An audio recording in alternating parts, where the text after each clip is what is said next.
जी ले रहे हैं। जो पिछले कुछ दिनों में डेवलपमेंट हुई है, डेवलपमेंट के काम हुए हैं उसके बारे में, और खासकर जो लैंडलेस लोगों को जो है वो गवर्नमेंट का फैसला आया है कि 5 मरले के जो प्लाट दिए जाएंगे, जो प्राइम मिनिस्टर आवास योजना के बेनिफिट्स लोगों तक पहुंचेंगे। और इसी तरह भारतीय जनता पार्टी ने जो अपनी डेलीगेशन भेजी थी एलजी साहब के पास, उसकी चर्चा जो है काफ़ी इश्यूज पे हुई, और प्रधान जी ने खुद भी उसमें एलजी एडमिनिस्ट्रेशन से भी और आदरणीय नरेंद्र मोदी जी की गवर्नमेंट सेंटर से भी बात की, और काफ़ी मसले जो हैं जम्मू कश्मीर के लोगों के हल हो गए हैं।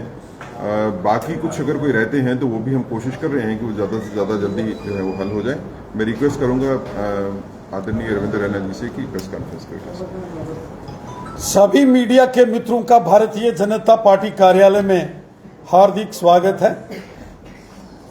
साथियों, जम्मू कश्मीर की एलजी एडमिनिस्ट्रेशन का जो ऐतिहासिक निर्णय लिया है, जिसमें जम्मू कश्मीर में उन सभी लोगों को जिनके पास जमीन नहीं है, ऐसे तमाम लोगों को जमीन देने का जो फैसला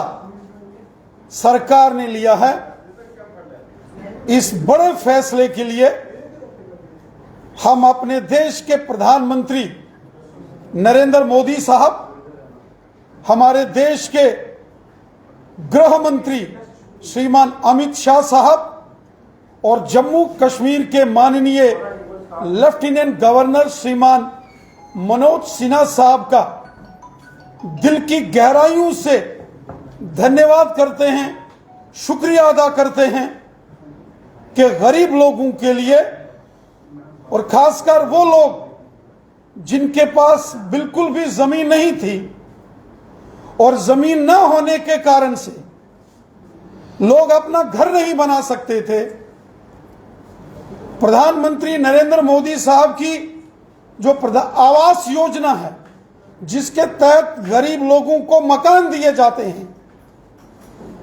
उस योजना में सर्वे में नाम होने के बावजूद वो गरीब आदमी जिसके पास जमीन होती ही नहीं है, वो अपना मकान नहीं बना सकता। ऐसे तमाम लैंडलेस लोगों को जिनके पास जमीन है ही नहीं, उनको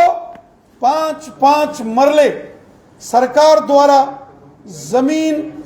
दिए जाने का फैसला बहुत हिस्टोरिकल डिसीजन है, और इस बड़े फैसले के लिए हम अपने देश के माननीय प्रधानमंत्री मोदी साहब, होम मिनिस्टर अमित शाह साहब और लेफ्टिनेंट गवर्नर श्रीमान मनोज सिन्हा साहब का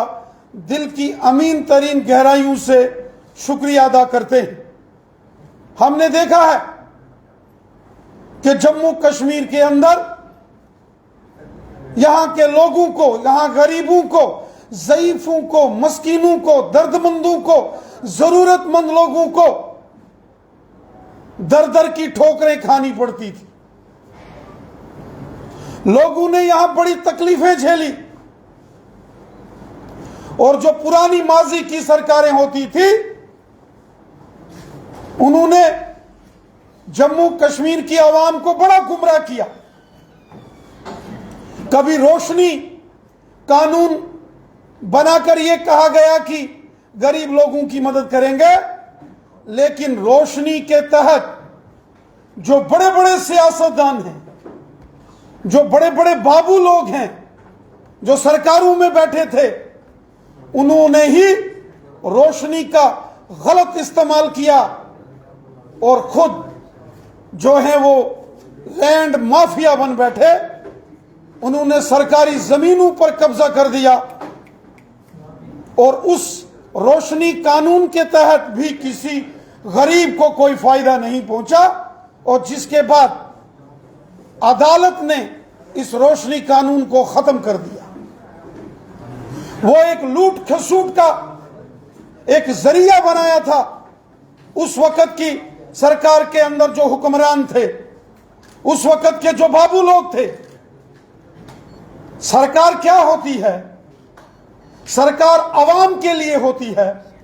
सरकार आवाम की बेहतरी के लिए होती है, सरकार के दिल में गरीब लोगों के लिए दर्द होता है। सरकारें गरीब लोगों के लिए, आम लोगों की भलाई के लिए होती हैं। और ये जो प्रधानमंत्री आवास योजना के तहत ये जो बड़ा फैसला जम्मू कश्मीर के अंदर लिया गया है, ये अपने आप में गरीबों की खिदमत करना, ज़ईफों और जरूरतमंदों की खिदमत करना, उनकी परेशानियों को हल करने वाला एक बहुत बड़ा फैसला यहां की लेफ्टिनेंट गवर्नर साहब की इंतजामिया ने लिया। हर उस शख्स के सिर पर छत होगा जो आज तक तरसता था अपने घर के लिए। हर वो शख्स जो ये सोचता था कि उसका भी मकान हो, उसके सर के ऊपर भी छत हो, लेकिन जमीन ना होने के कारण से वो अपने छत का निर्माण, उसकी तामीर नहीं कर पाता था, क्योंकि उसके पास जमीन नहीं थी। वो मजदूरी करता था, मेहनत करता था, खून पसीने की कमाई से अगर कुछ पैसे जोड़ता था, फिर सोचता था मकान बनाऊंगा, लेकिन उसके पास जमीन नहीं होती थी। और ऐसे में प्रधानमंत्री आवास योजना के तहत उन लोगों को जिनके पास बिल्कुल जमीन नहीं है, उनको जमीन देने का जो फैसला जम्मू कश्मीर में लिया गया है, यह बहुत बड़ा फैसला है। गरीबों के लिए, गरीबों की खिदमत के लिए यह फैसला लिया गया है, जिसके लिए हम दिल की अमीन तरीन गहराइयों से हमारे प्राइम मिनिस्टर मोदी साहब का शुक्रिया अदा करते हैं। यही है सबका साथ, सबका विकास, सबका विश्वास। यही है वो मोदी साहब के फैसले जिसमें वो सबकी चिंता करते हैं। माशरे के अंदर हर शख्स का भला मोदी सरकार करती है। इससे पहले जो फैसले मोदी सरकार ने लिए, आयुष्मान भारत गरीबों को, और जम्मू कश्मीर में तो हर शख्स को इलाज के लिए हर एक साल 5-5 लाख, गरीब लोगों को 6-6 हजार साल का, गरीब लोगों को पेंशन्स, गरीब बच्चों के लिए SC/ST के लिए स्कॉलरशिप स्कीम्स, गांव गांव में डेवलपमेंट, सड़कें, स्कूल, हॉस्पिटल, बिजली, पानी, खवातीन के लिए, माताओं बहनों के लिए फ्री गैस के सिलेंडर, ये सब हमारे ऑनरेबल प्राइम मिनिस्टर जनाब नरेंद्र मोदी साहब की देन है। और आज जब उन लोगों को जिनके पास एक मरला भी जमीन नहीं है, उनके लिए बड़ा फैसला लिया गया कि उनको भी जमीन दी जाएगी। 2700 से ऊपर लोगों को इस स्कीम के लॉन्च करते ही लेफ्टिनेंट गवर्नर साहब ने जमीन के मालिकाना हक दिए हैं। और हम उम्मीद करते हैं, हमें पूरा विश्वास है कि पूरे जम्मू कश्मीर के अंदर हर एक वो शख्स जिसके पास जमीन नहीं है, उसको जमीन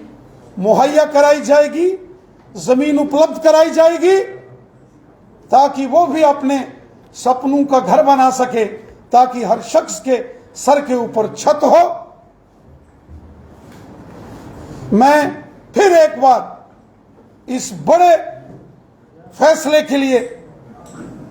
प्राइम मिनिस्टर मोदी साहब, होम मिनिस्टर जनाब अमित शाह साहब और जम्मू कश्मीर के लेफ्टिनेंट गवर्नर श्रीमान मनोज सिन्हा साहब का दिल की गहराइयों से बहुत बहुत शुक्रिया अदा करता हूं। रविंद्रनाथ जी, आपने जिक्र किया पेंशन का, ओल्ड एज पेंशन बंद है इस समय और उसको लेकर अभी भी बड़े लोग इंतजार कर रहे हैं पेंशन दोबारा कब शुरू होगी, कब तक राहत मिलने के आसार है? और ये आर्टिकल 370 को लेकर जो कोर्ट में केस आ रहा है, कैसे देखते हैं आप इसे? साथियों, यहां तक मामला धारा 370 की honourable supreme court of India में सुनवाई का है। हम सब जानते हैं हमारा देश एक लोकतांत्रिक व्यवस्थाओं द्वारा चलने वाला देश है और हम सब जानते हैं कि लोकतंत्र में हम हर इंस्टीट्यूशन का बहुत सम्मान करते हैं। धारा 370 जब लगाई गई थी उस वक्त भी इसकी डिस्कशन पार्लियामेंट में हुई थी, कॉन्स्टिट्यूएंट असेंबली में, और जब इसको निरस्त किया गया तो भी पार्लियामेंट के दोनों सदनों में इस पर डिबेट हुई, इस पर वोटिंग हुई और इसमें जो जरूरी संशोधन थे, अमेंडमेंट्स थी, वो संवैधानिक तरीके से लाई गई। फिर भी जब इस मामले में कुछ पक्ष ऑनरेबल सुप्रीम कोर्ट में चले गए तो माननीय सुप्रीम कोर्ट ने 11 जुलाई से धारा 370 पर सुनवाई के लिए बेंच का गठन किया और इसकी सुनवाई शुरू होगी। जब कोई मामला अदालत में हो, जब कोई मामला सब जुडिस हो, उस पर किसी भी प्रकार की बयानबाजी करना, उस पर किसी भी प्रकार का बयान देना, उस पर कोई स्टेटमेंट देना वो उचित नहीं है। हमें अपनी अदालत पर पूरा भरोसा है। हमारे देश की जो जुडिशरी है, हमारा जो जुडिशियल सिस्टम है, हमारे देश की जो न्यायपालिका है, उसका लोहा पूरी दुनिया में माना जाता है। कुछ लोग अगर जिन्होंने सुप्रीम कोर्ट का दरवाजा खटखटाया है तो सुप्रीम कोर्ट ने उनकी अर्जी मंजूर की है और हमें पूरा विश्वास है कि माननीय सर्वोच्च न्यायालय, honourable supreme court of India इस मामले की सुनवाई बिल्कुल तर्कसंगत तरीके से होगी, जैसा हमारी अदालतों में परंपरा है। आर्गुमेंट्स, काउंटर आर्गुमेंट्स के बाद इस पर जो भी निर्णय आएगा वो राष्ट्र हित में महत्वपूर्ण निर्णय होगा और मुझे पूरा विश्वास है कि जो भी ऑनरेबल सुप्रीम कोर्ट का डिसीजन आएगा वो जो कुछ राजनीतिक दल प्रोपेगेंडा करते हैं,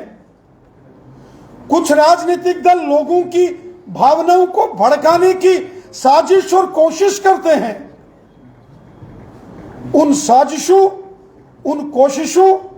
और उस प्रोपेगेंडे पर पूर्ण विराम ऑनरेबल सुप्रीम कोर्ट लगा देगा, ऐसा हमें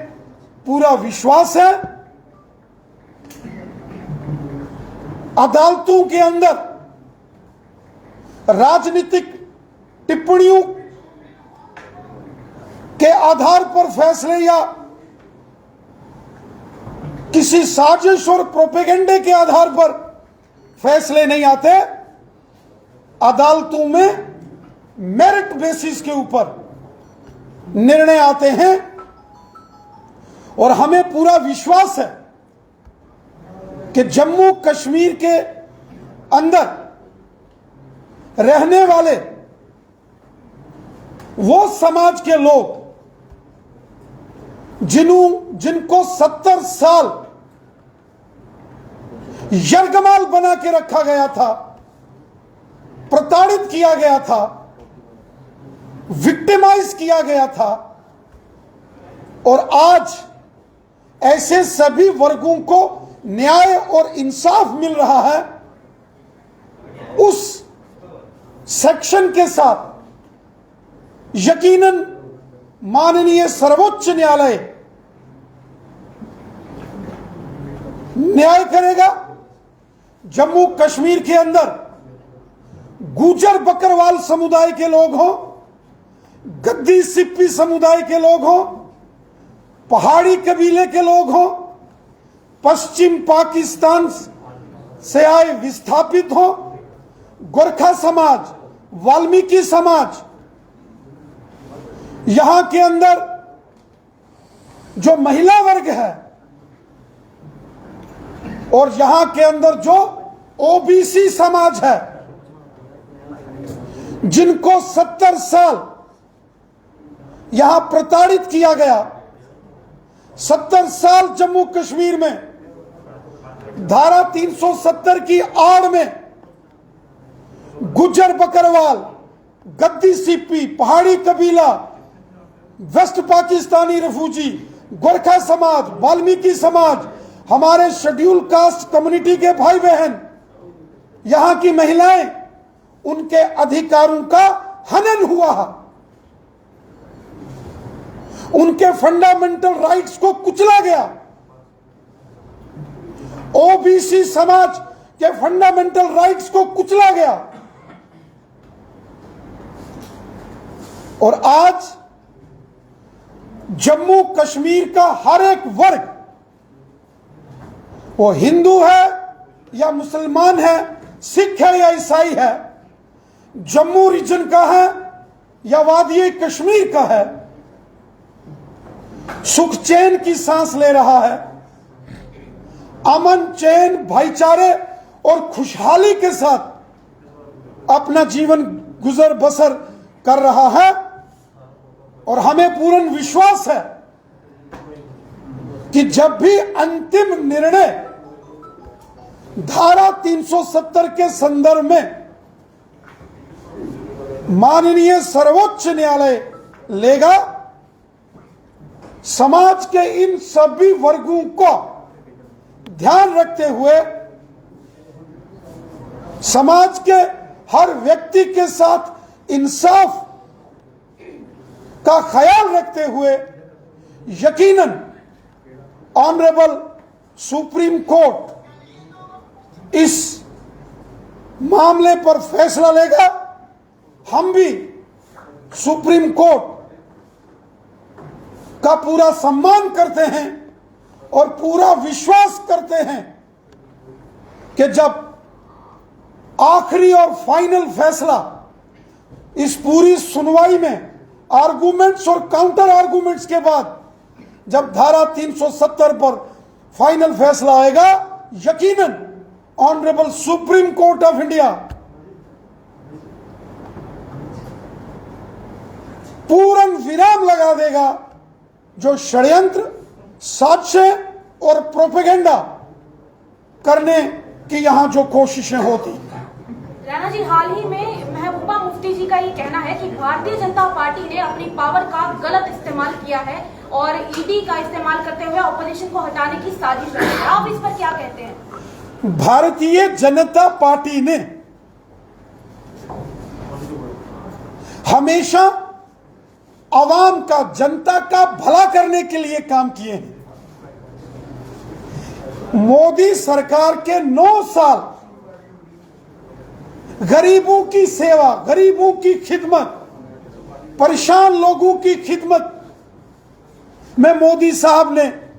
9 साल सेवा भाव से काम किया है, वो लोग जिनकी सियासी जमीन खिसक चुकी है, जिनको देश की जनता ने रिजेक्ट कर दिया है, वो सिर्फ प्रोपेगेंडा करते हैं। कभी पटना में जाके प्रोपेगेंडा और साजिश करने की कोशिश हो रही है, तो कभी बेंगलोर के अंदर वहां इकट्ठे होने की साजिशें और कोशिशें हो रही हैं। देश की जनता जानती है कि मोदी साहब ने सबका साथ, सबका विकास और सबका विश्वास इस मिशन के साथ काम किया है और सबका भला किया है। महबूबा मुफ्ती जी ने एक स्टेटमेंट और दिया है जिसके तहत उनका कहना है कि भारतीय जनता पार्टी में अनपढ़ भरे पड़े हैं और उनको खुद भी यूनिफॉर्म सिविल कोड का कोई ज्ञान नहीं है। इस तरह के शब्द जो है उनके द्वारा इस्तेमाल किए गए, आप उस पर क्या कहना चाहेंगे? भारतीय जनता पार्टी के कार्यकर्ता आवाम के खिदमतदार हैं। जब भी लोगों के ऊपर कोई मुसीबत आती है तो लोगों की खिदमत के लिए, सेवा के लिए सिर्फ बीजेपी के लोग सामने आते हैं। कोरोना काल में 2.5 साल बीजेपी के लोग थे, बीजेपी के कार्यकर्ता थे जो लोगों की खिदमत में घर घर पहुंचे। हर मुसीबत में आवाम के साथ अगर कोई खड़ा होता है वो बीजेपी है। गरीब, मजदूर, किसान, गांव का, शहर का, हिंदू, मुसलमान, सिख, ईसाई, सबके खिदमतदार बनके बीजेपी काम करती है। और जब कुछ सियासी जमातों के पास कोई मुद्दा नहीं है, एजेंडा नहीं है, तो वो इस किस्म के इल्जाम बीजेपी पर लगाते हैं। ये बीजेपी के हमारे बड़े लीडर मोदी साहब, जिनका डंका पूरी दुनिया में बजता है, अमेरिका के ऑनरेबल प्रेसिडेंट जो बाइडेन साहब हो, ऑस्ट्रेलिया के प्राइम मिनिस्टर हो, जापान के प्राइम मिनिस्टर हो, उन्होंने हमारे सर्वोच्च नेता और देश के यशस्वी प्रधानमंत्री मोदी साहब को बॉस करके बुलाया है। दुनिया के बड़े बड़े मुल्कों के प्रधानमंत्री और राष्ट्रपति मोदी साहब के पांव छूते हैं। जब पूरी दुनिया में भारत का मजबूत डंका बज रहा है तो कुछ लोगों को तकलीफ होती है और ये तकलीफ समझी जा सकती है और हम भी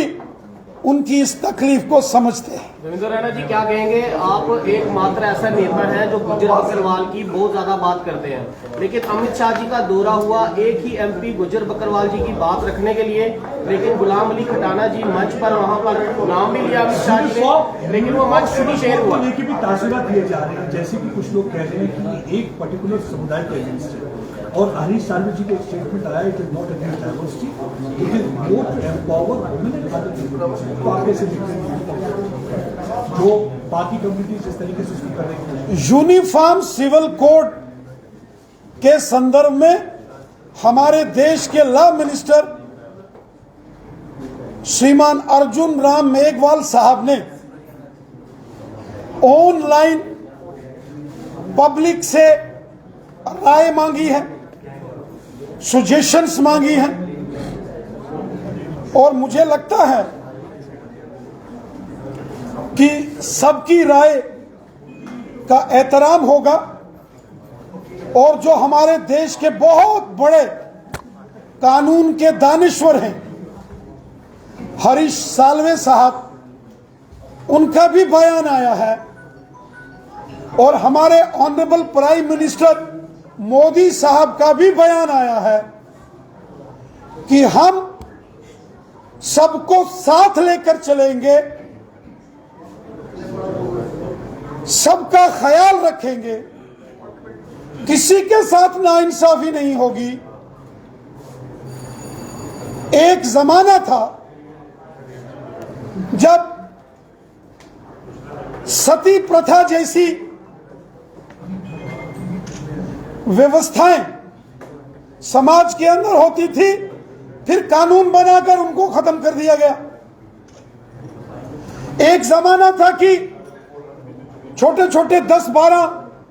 साल की उम्र के बच्चों की शादियां हो जाती थी। 10-12 साल की छोटी बेटियों की शादियां हो जाती थी। फिर कानून बनाकर ऐसी चीजों को खत्म किया गया। और हमें पूरा विश्वास है कि जैसा हमारे प्राइम मिनिस्टर मोदी साहब ने कहा है कि सबको एतमाद में लेकर, सबको विश्वास में लेकर इस पर निर्णय लिया जाएगा और सबकी बेहतरी के लिए, समाज के फायदे के लिए, हर शख्स की और हर घर, हर परिवार की बेहतरी के लिए जो अच्छा फैसला होगा वो लिया जाएगा। मोदी साहब का मिशन है सबका साथ, सबका विकास और सबका विश्वास। ये जो विश्वास है ये बहुत बड़ी चीज है और हमें यकीन है कि समाज को एतमाद में लेकर, विश्वास में लेकर मोदी सरकार जैसे पहले फैसले लेती है, आगे भी समाज के हित में, आवाम के फायदे के लिए हर फैसला लेगी।